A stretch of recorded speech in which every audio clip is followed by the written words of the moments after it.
उपमुख्यमंत्री अजित पवार यांचं मागील काही दिवसांपासून काका शरद पवारांवर प्रेम जरा जास्त चालल्याचं पाहायला मिळतंय। अजितदादांची मागली काही वक्तव्य पाहिली तर अजितदादांना काका शरद पवारांची खूपच आठवण येते असं म्हटलं तर वावगं ठरणार नाही। बारामतीतल्या एका कार्यक्रमात बोलताना काका लोकांना विश्वासात घ्यावं लागतं असं मिश्किल वक्तव्य अजित पवारांनी केलंय। ओके, कारण काका लोकांना विश्वासात घ्यावं लागतं त्याशिवाय पुढे चालत नाही। कारण काका लोकांना विश्वासात घ्यावं लागतं त्याशिवाय पुढे चालत नाही। आम्ही पण घरामध्ये आम्ही पण पवार साहेबांना दैवत मानत होतो, आजही मानतो। धर्म सहयोगाने आई बापाच्या कृपेने चुलत्याच्या कृपेने बरंच चाललंय। राष्ट्रवादीच्या फुटीनंतर शरद पवार आणि अजित पवार या काका पुतण्यांमध्ये मोठा राजकीय आखाडा पाहायला मिळाला। दोघांनीही एकमेकांवर निशाणा साधण्याची एकही संधी सोडली नाही।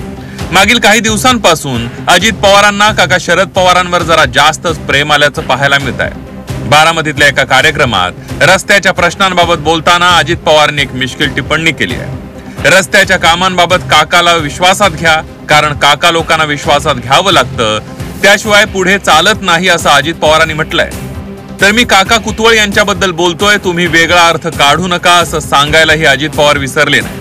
काका कुतवळ मी मगाशी एक रस्त्याच्या बद्दल सांगितलेलं आहे, त्याच्यात सहकार्य करा। मी बीडीओला सांगितलंय, मी तहसीलदारला सांगितलंय, मी पीआयला सांगितलंय। काकालाही म्हणलं विश्वासात घ्या, कारण काका लोकांना विश्वासात घ्यावं लागतं त्याशिवाय पुढे चालत नाही। कारण काका लोकांना विश्वासात घ्यावं लागतं त्याशिवाय पुढे चालत नाही। कारण काका लोकांना विश्वासात घ्यावं लागतं त्याशिवाय पुढे चालत नाही। हे काका कुतवळांना, नाहीतर लगेच दादा घसरले पुढावर। नुकतंच पिंपरी चिंचवडमध्ये झालेल्या एका कार्यक्रमात शरद पवार हे आपले दैवतच असल्याचं अजित पवार यांनी म्हटलंय। शरद पवार हे कालही दैवत होते, त्यांना आजही दैवत मानतो असं विधान अजित पवारांनी केलं होतं। आम्ही घेतलाच ना निर्णय। आम्ही पण घरामध्ये आम्ही पण पवार साहेबांना दैवत मानत होतो, आजही मानतो। परंतु कुठंतरी आज देशाला मोदी साहेबांच्या सारखा मजबूत नेता मिळालेला आहे आणि आज त्यांच्या पाठीशी उभं राहणं आणि देशाची प्रगती करून घेणं, जगामध्ये देशाचा मान सन्मान वाढवण्याच्या करता त्यांना पाठबळ देणं हे आपलं काम होतं, म्हणून आपण त्या ठिकाणी केलं। परंतु तळ्यात मळ्यात मग ते काहीच कळत नाही। पिंपरी चिंचवडच्या विधानाच्या आधी अजित पवारांनी बीड मधल्या एका कार्यक्रमात काकांच्या आशीर्वादाबद्दल वक्तव्य केलं होतं। आई वडील आणि चुलत्याच्या आशीर्वादाने आपलं चांगलं चालल्याचं अजित पवार म्हणाले होते।